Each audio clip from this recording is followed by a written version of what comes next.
Good afternoon, boys and girls. My name is Miss Terry, and this is lessons for the youth from grades 12, from grades 7 to 12. And it is entitled God's Gift of Animals. I have an opening prayer for you. You can assume the praying position. Lord, may we love all your creation, all the earth and every grain of sand in it. May we love every leaf, every ray of your light, for we acknowledge to you that it is like an ocean. All is flowing and blending, and that to withhold any measure to love from anything in your universe is to withhold that same measure of love from you. Amen. Okay, now, caring for the earth is a huge part of Heifer Project. Like, take for instance, animals are chosen that are best suited for different areas in the world. Like, take for instance, a cow wouldn't necessarily be placed in the desert, and a camel wouldn't be placed in a jungle. So they pick the animals that fit well in particular areas. Heifer also works on restoring forests where trees have been removed and stripped from the land. The soil is restored with manure and leftover products from plants. These are all things that people who enter Heifer Project are trained to do. That's part of the training and preparation before they receive their animals. We have contributed to the destruction of the environment, so it is our responsibility to help the earth heal. Think about your choices of what to eat, how to travel, and where to live, and how it affects other people and animals and the ecosystem. And now, boys and girls, I am going to read Psalm 104, and we know Psalms is located right in the middle of the Bible. And Psalm 104, 1 to 25, and it goes like this: God, the creator and provider. And boys and girls, when you receive your kits, if you get them before you see this lesson, you might like to take the piece of paper that's in there, and you can jot down the things that you really like about this, or really stand out to you, or you can draw and show us what you like. Bless the Lord, O my soul. O Lord my God, you are very great. You are clothed with honor and majesty, wrapped in light as with a garment. You stretch out the heavens like a tent, and set the beams of your chambers on the waters. You make the clouds your chariot. You ride on the wings of the wind. You make the winds your messengers, fire and flame your ministers. You set the earth on its foundations so that it shall never be shaken. You cover it with the deep as with a garment. The waters stood above the mountains. At your rebuke they flee. At the sound of your thunder they take to flight. They rose up to the mountains, ran down to the valleys, to the place that you appointed for them.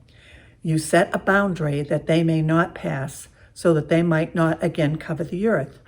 You make springs gush forth in the valleys that flow between the hills, giving drink to every wild animal, and wild asses quench their thirst. By the streams the birds of the air have their habitation. They sing among the branches. From their lofty abode you water the mountains.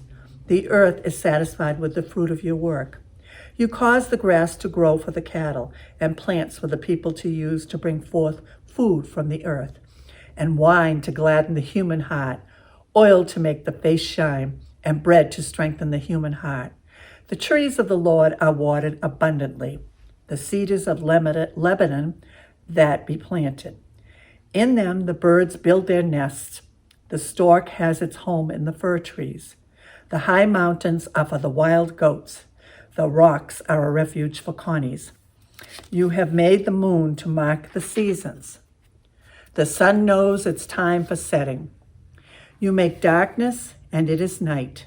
When all the animals of the forest come creeping out, the young lions roar for their prey, seeking their food from God. When the sun rises, they withdraw and lie down in their dens.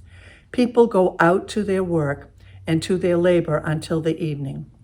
O Lord, how manifold you are are your works. In wisdom you have made them all. The earth is full of your creatures. Yonder is full of your creatures. Yonder is the sea, great and wide. Creeping things innumerable are there, living things both small and great. And I think I'm going to end right there. Now, boys and girls, after you have completed that task, there is a song that I wanted to tell you about. It's called All Creatures of Our God and King. And it's by David Crowder. That's the version that's on, one of the versions that's online. You can listen to that song. There's another version on there where if you want to watch it, it's really fun to see because there are children from ages probably 4 right on up to teenagers. And they're doing hand motions to the song, and it's lively and it's fun to listen to. So you might enjoy that. There, in your bags this week, your kits, is called the Canticle of the Sun song. And you'll find that there. And I'm going to make a suggestion that in the morning when you get up, you read these words to yourself before you get out of bed. Or if you can find the song online, you can listen to the music and it will just start your day off in a wonderful way. It's just a suggestion. And this is by St. Francis of Assisi. Also, I have an assignment for you this week. I want you to take your cameras or your cell phone or a throwaway camera, and I want you to take pictures of nature. There's a lot of beautiful things out there, even in the winter. Go out and take pictures. Miss Chrissy and I, when we came in here tonight, we happened to look out and see a beautiful sunset. That would have been a beautiful picture to take. One day I was out walking the dog and I saw 2 little fawns peeking through the bushes. And another day, again walking with the dog, a hawk swooped down, and luckily the dog saw the hawk coming and leapt up in the air and changed the direction of the hawk. So I think he was after the dog, to be honest with you. And then there was a day that, and it was in the broad daylight, there was an owl coming towards us, again, with the dog, so you know where the owl was going. It felt like I was watching a National Geographic movie because the owl had its talons in front of him, and it was like he was gliding on the air towards us. And then I realized he was coming for the dog. So I pulled the dog quick behind a bush, and the owl turned around and went back to its tree. So there are so many times that opportunities that you can take pictures in nature. And if you will do this, you can post them on Facebook page of the church. We'd love to see them. Or you can send them to me. You can text them to me. You all have my telephone number. And I'll be glad to print them out and we'll post them up here on the bulletin board. So that's your assignment for the week. And we look forward to seeing what you have for us. Well, boys and girls, it's time to say goodbye until next week.